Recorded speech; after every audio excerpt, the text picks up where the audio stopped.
Welcome to 99 TV. నేను లక్ష్మి. ఇక బులెటిన్లో డీటెయిల్స్ చూద్దాం. మంచిర్యాల జిల్లాలో నిర్వహించిన పంచాయతీ ఎన్నికల ప్రచారంలో బీజేపీ రాష్ట్ర ఉపాధ్యక్షుడు ఎర్రబెల్లి రఘునాథ్ పాల్గొన్నారు.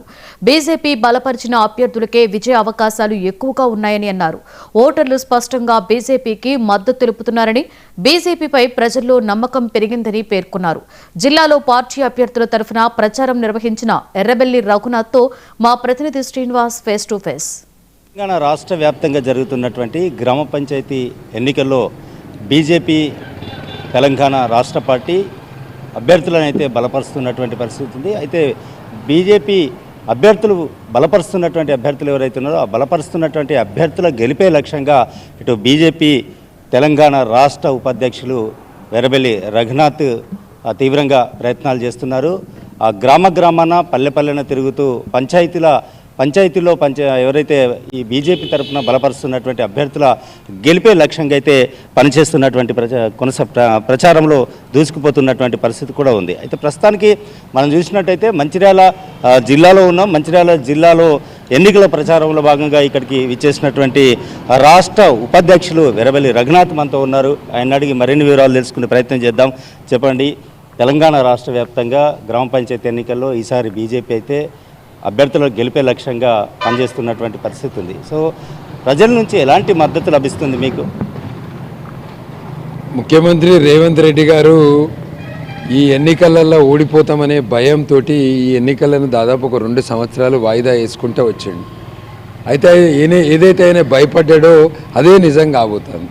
ఎందుకంటే ఒకటి, ప్రజలందరికీ ఇవాళ అర్థమైంది ఏంటంటే గ్రామీణ ప్రాంతాలన్నీ కూడా కేవలం కేంద్ర ప్రభుత్వం నిధులతోటి అభివృద్ధి చెందుతున్నాయి. అందుకనే రాష్ట్ర ప్రభుత్వాన్ని ఇందులో ఏం పాత్ర లేదు, కేంద్ర ప్రభుత్వం నిధులతోటే అవుతుంది అనేది ఒకటి ప్రజలకు అర్థమైంది. రెండవది, ప్రజలకు ఏం అర్థమైందంటే వీళ్ళు గెలిచి సగం అయిపోయింది వీళ్ళ టర్మ్. వీళ్ళు గెలవక ముందు ఎన్నికల సమయంలో ఏవైతే హామీలు ఇచ్చారో వాళ్ళు ఈ 2 సంవత్సరాలలో ఆ హామీలు నెరవేర్చుట్లో విఫలమైనారు. మహిళలకు కావచ్చు, రైతులకు కావచ్చు, విద్యార్థులకు కావచ్చు, నిరుద్యోగులకు కావచ్చు, బీసీలకు 42% హామీ కావచ్చు, ఇట్లా అన్ని హామీలు కూడా నెరవేర్చడంలో విఫలమైనరు. 2 సంవత్సరాలు చేయనోడు ఇంకా 2 సంవత్సరాలల్లో చేస్తాడనే గ్యారంటీ ఏమున్నదనేది ప్రజలకు అర్థమైంది. మూడవది, కాంగ్రెస్ పార్టీ ఇవాళ మనం చూసుకుంటే కాంగ్రెస్ నాయకులు మంచిర్యాల నియోజకవర్గమే చూసుకుంటే ఇవాళ ఇక్కడ మొదటి విడతల 60 గ్రామ పంచాయతీలలో పోలింగ్ అవుతుంది ఎల్లుండి. ఇవాళ ఈ 60 గ్రామ పంచాయతీలలో ఇక్కడ ఉన్న స్థానిక ఎమ్మెల్యే ఏ ఊరికి ఎన్ని రూపాయలు ఇచ్చాడు? చాలా గ్రామీణ ప్రాంతాలలో ₹1 కూడా రాలేదు. అంటే ఎన్నికల సమయంలో ఇక్కడ స్థానికంగా ముఖ్యంగా ఇక్కడ ఎల్లంపల్లి బాధితులకు గెలిస్తే 100 రోజులలో ఎల్లంపల్లి బాధితులకు నష్టపరిహారం ఇప్పిస్తా అన్నాడు. 100 రోజులు కాదు కదా, 2 సంవత్సరాలు అయింది.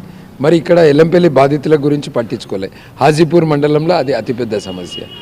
దండపల్లి మండలంలో కూడా అనేక హామీలు ఇచ్చారు.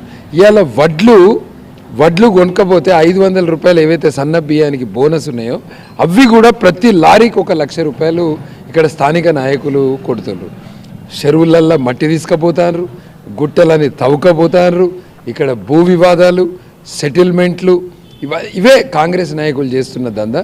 ప్రజలకు ఇవన్నీ కూడా అర్థమైంది. ప్రజలు వీటిని మధ్యంతర ఎన్నికల్లాగా చూస్తారు. ఈ మధ్యంతర ఎన్నికలల్లో కాంగ్రెస్ పార్టీకి గుణపాఠం చెప్పాలి అని ప్రజలు డిసైడ్ అయ్యారు. మొత్తంగా తీసుకున్నట్టయితే స్థానిక సంస్థల ఎన్నికల్లో బీజేపీ పార్టీ బలపరుస్తున్నటువంటి అభ్యర్థులు ఎవరైతే ఉన్నారో ఆ అభ్యర్థులందరూ కూడా సర్పంచ్లుగా గెలుస్తారని చెప్పేసి అయితే ధీమా వ్యక్తం చేస్తున్నటువంటి పరిస్థితి. ఎందుకంటే బీఆర్ఎస్ ప్రభుత్వం కావచ్చు, ఇటు కాంగ్రెస్ ప్రభుత్వం కావచ్చు, ఈ 2 ప్రభుత్వాలు కూడా ప్రజలకు చేసింది ఇప్పటి వరకు శూన్యం, ఎలాంటి అభివృద్ధి చేయలేదని చెప్పేసి ప్రధానంగా బీజేపీ రాష్ట్ర ఉపాధ్యక్షులు రఘునాథ్ అయితే ఆరోపిస్తున్నటువంటి పరిస్థితి.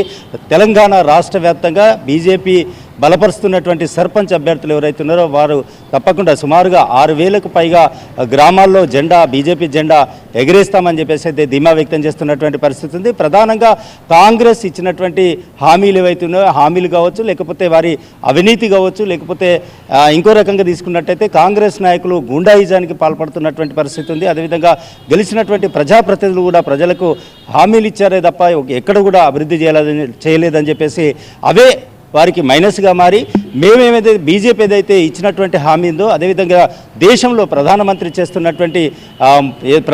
మోడీ చేస్తున్నటువంటి అభివృద్ధిని చూసి ప్రజలంతా కూడా బీజేపీ వైపే మొగ్గు చూపుతున్నారని చెప్పేసి అయితే చెప్తున్నారు. ప్రధానంగా గ్రామ స్థాయిలో బీజేపీ చాలా ఇప్పటికే బలపడింది, ఇప్పటికే గ్రాఫ్ పెరిగిందని చెప్పేసి కూడా ఆయన చెప్తున్నటువంటి పరిస్థితి. ఏది ఏమైనప్పటికీ కూడా తెలంగాణ రాష్ట్ర వ్యాప్తంతో పాటు ఇటు ఉమ్మడి ఆదిలాబాద్ జిల్లా వ్యాప్తంగా కూడా బీజేపీ అభ్యర్థులు చాలా గ్రామాల్లో ఎవరైతే సర్పంచులుగా అభ్యర్థులుగా ఉన్నారో వారు బలపరుస్తున్నటువంటి అభ్యర్థులందరూ కూడా గెలుస్తారని చెప్పేసి అయితే ఆశాభావం వ్యక్తం చేస్తున్నటువంటి పరిస్థితి అయితే ఉంది.